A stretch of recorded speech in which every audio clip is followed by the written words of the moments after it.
નમસ્કાર દર્શક મિત્રો, હું જપન શાહ કાનમ એક્સપ્રેસ ન્યૂઝમાં આપનું સ્વાગત છે। જોઈએ આજના મુખ્ય અને મહત્વના સમાચાર। બોડેલીમાં 98 મીમી વરસાદ શરૂ થતા જ બોડેલી પ્રવેશ દ્વાર રોડ પર કીચડ। નગરપાલિકાની ધીમી કામગીરીથી વાહન ચાલકોને મુશ્કેલી। ગત મધ્યરાત્રિથી વહેલી સવાર સુધીમાં બોડેલીમાં લગભગ 89 મીમી વરસાદ વરસતા વાતાવરણમાં ઠંડક તો પ્રસરી, પરંતુ બોડેલી નગરપાલિકા દ્વારા ગુડેલિંગના પ્રવેશ દ્વાર પર 9-10 દિવસ પહેલા હરખલી કોતરમાં વરસાદી પાણીના નિકાલ માટે પાઇપલાઇન નાખવા માટે મુખ્ય બજારમાં પ્રવેશતા રોડને ખોદવામાં આવ્યો હતો।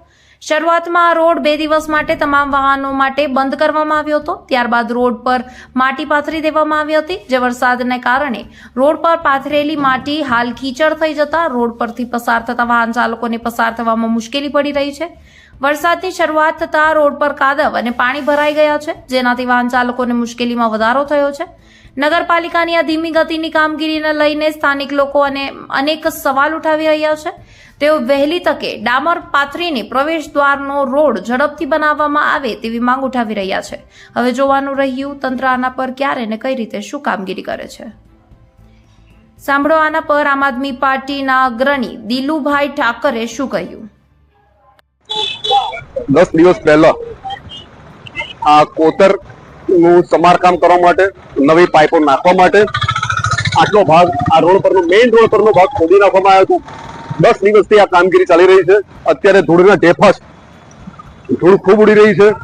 આ તો ગઈકાલે વરસાદ પડ્યો હોવાથી આ ધૂળ દબાઈ ગઈ છે। સામાન્ય રીતે આ 10 દિવસનું કામ અત્યારે પણ પૂર્ણ થયું નથી। નગરપાલિકાના ચીફ ઓફિસરને અને પ્રમુખને નમ્ર વિનંતી છે કે પ્રજાહિતમાં આ તાત્કાલિક રોડ કમ્પ્લીટ કરવામાં આવે, કારણ કે આ બોડેલીમાં આવવા જવાનો એક જ રાજમાર્ગ છે, ઇનકમિંગ અને આઉટગોઈંગ। બોડેલીનો એક જ રાજમાર્ગ હોવાથી આને તાત્કાલિક સમારકામ કરીને કમ્પ્લીટ રોડ કરવામાં આવે, ડામર પાથરીને।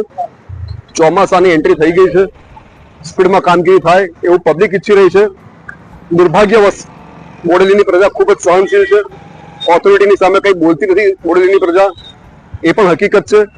ના છૂટકે વિપક્ષની ભૂમિકા અમારે ભજવવી પડે છે। દુર્ભાગ્યવશ પ્રજાના દુર્ભાગ્યવશ પાલિકામાં કોઈ વિપક્ષ નથી, એટલા માટે અમારે આ બાઇટ આપવી પડી રહી છે મીડિયા સમક્ષ, અને મીડિયાના માધ્યમથી અમે નગરપાલિકાના ચીફ ઓફિસરને વિનંતી કરી છે આ કામગીરી વહેલી તકે 2 દિવસમાં પૂર્ણ કરવામાં આવે। Thank you very much Dilubhai Thakar.